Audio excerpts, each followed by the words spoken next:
Assalamualaikum warahmatullahi wabarakatuh. Perkenalkan, nama saya Wika Nopianti dari HK19A. Assalamualaikum warahmatullahi wabarakatuh. Perkenalkan, saya Tira Habibah, saya dari HK19D. Assalamualaikum warahmatullahi wabarakatuh. Saya Unik Welindidiani dari HK19A.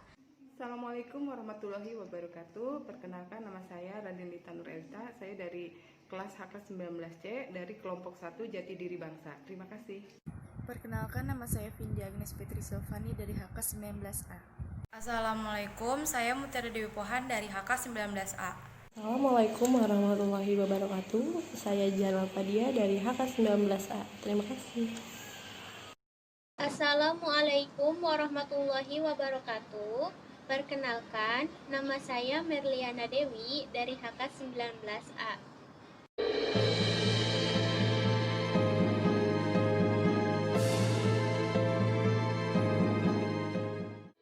Tragedi 30 September menjadi saksi sejarah pengkhianatan PKI. G30 SPKI merupakan gerakan yang bertujuan untuk menggulirkan pemerintahan Presiden Soekarno dan mengubah Indonesia menjadi negara komunis. Gerakan ini dipimpin oleh D.N. Aidit yang saat itu merupakan ketua dari Partai Komunis atau disingkat PKI. Pada 1 Oktober 1965 dini hari, Letkol Untung yang merupakan anggota Cakra Binarawa, pasukan pengawal istana, memimpin pasukan yang dianggap loyal pada PKI. Gerakan ini mengincar perwira tinggi TNI Angkatan Darat Indonesia.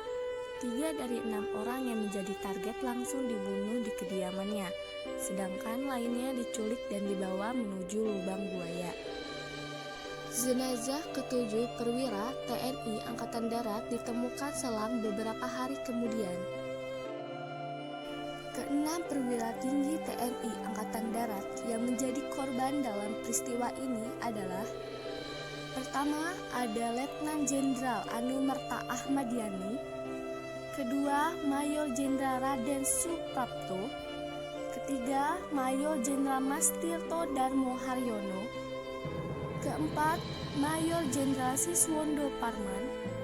Kelima, Brigadir Jenderal Donald Ishak Panjaitan. Dan keenam, Brigadir Jenderal Sutoyo Siswodiharjo. Sementara itu, Panglima TNI Aha Nasution yang menjadi target utama dan berhasil meloloskan diri. Tapi putrinya, Ade Irma Nasution, tewas tertembak bersama ajudannya.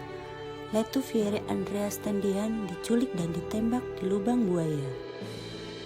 Keenam jenderal di atas beserta Lettofiere Andreas Tendian kemudian ditetapkan sebagai pahlawan revolusi. Sejak berlakunya Undang-Undang Nomor 20 Tahun 2009, gelar ini juga diakui sebagai pahlawan nasional.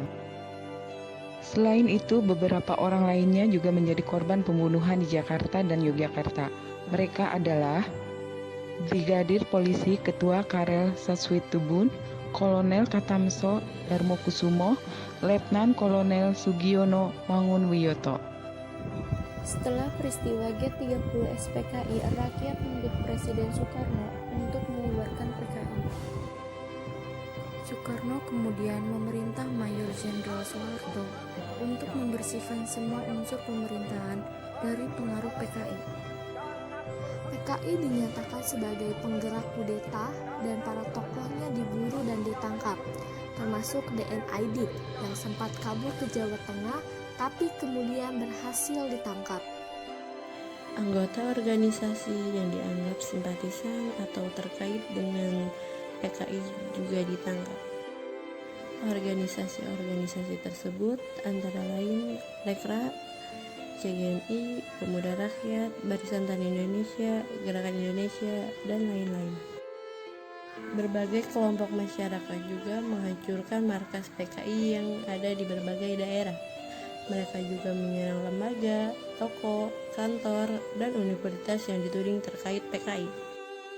Pada akhir 1965, diperkirakan sekitar 500 hingga 1 juta anggota dan pendukung PKI diduga menjadi korban pembunuhan. Sedangkan ratusan ribu lainnya diasingkan di kampung konsentrasi pada era pemerintahan Presiden Soeharto. G30S PKI selalu diperingati setiap tanggal 30 September.